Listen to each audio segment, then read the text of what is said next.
Hi so on the basis of topic carpet area और built up area, एक ऐसी चीज़ है जिसमें यूट्यूब पे, इंस्टाग्राम पे कम से कम हज़ारों लाखों वीडियोस पड़े हुए हैं, but still the buyers are very confused. जब वो अपना घर खरीदते हैं उनको पता नहीं रहता exactly what is the carpet area and what is the built up area. Still जब हमारी डिस्कशंस होती है या फिर डील होती है तो क्लाइंट्स आपको हर बार वही पूछते हैं कि सर ये बिल्टअप एरिया है या फिर कारपेट एरिया है। और तो इसी वजह से मैंने सोचा कि प्रैक्टिकल और एक रियल पर्सपेक्टिव से एक अपना एक्सपीरियंस आपको शेयर करता हूँ। देखिए, कारपेट एरिया एक्चुअली वो जगह होती है जहाँ पे आप रहते हो, जहाँ पे आप चलते हो, जहाँ पे आप कारपेट बिछा सकते हो, जहाँ पे आप एक्चुअली अपना फर्नीचर प्लेस्ड कर सकते हो। सो इन शॉर्ट एक यूजेबल एरिया जिसको आप यूज़ कर सकते हो। सो वही इन सिंपल वर्ड्स जहाँ पे आप कारपेट बिछा सकते हो। ये आपने बहुत लाइन सुनी होगी।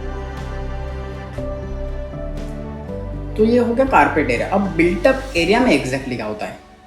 सो कारपेट एरिया में आपका कारपेट एरिया के साथ साथ आपकी दीवार की मोटाई, आपकी बालकनी और कुछ कॉमन एरिया वो भी इंक्लूड होता है। So naturally built up area 10 to 20% ज़्यादा होता है कारपेट एरिया से, जिसको आपने सुना होगा लोडिंग भी कभी कभी कहा जाता है। जब आप सुनते हो कि देयर इज 20 और 25% ऑफ लोडिंग और 10 to 15% ऑफ लोडिंग, उसके लिए मैं एक अलग बना दूंगा। सो एग्जाम्पल के लिए, अगर कारपेट आपका 850 स्क्वायर फीट है तो बिल्टअप एरिया आपका मोटा मोटी 950 से 1000 स्क्वायर फीट रहेगा। और हाँ, जब आप ब्राउजर में पढ़ते हो super built up area, that is the more different thing, that is for the builder purpose, जो बिल्डर अपने लिए यूज़ करते हैं। सुपर बिल्टअप जिसमें आपकी लिफ्ट हो गई, लॉबी हो गई, स्टेयरकेस हो गया, ये सब इसमें ऐड हो जाता है।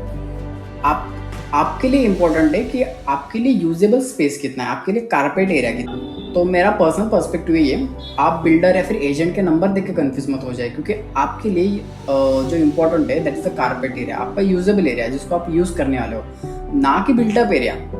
आपके लिए इम्पोर्टेंट है यूजेबल स्पेस कितने, क्योंकि आप रहने वाले यूजेबल स्पेस में हो, ना कि वॉल्स या फिर लॉबी में। So that is it. अगर आपको थोड़ी भी अगर क्लियरिटी इस चीज़ के लिए आ गई है कि एग्जैक्टली कारपेट एरिया क्या होता है, बिल्टअप एरिया क्या होता है, सुपर बिल्टअप एरिया क्या होता है, so just give a thumbs up and like and subscribe to this channel. The more video are in the pipeline. We are just launching soon. Thank you.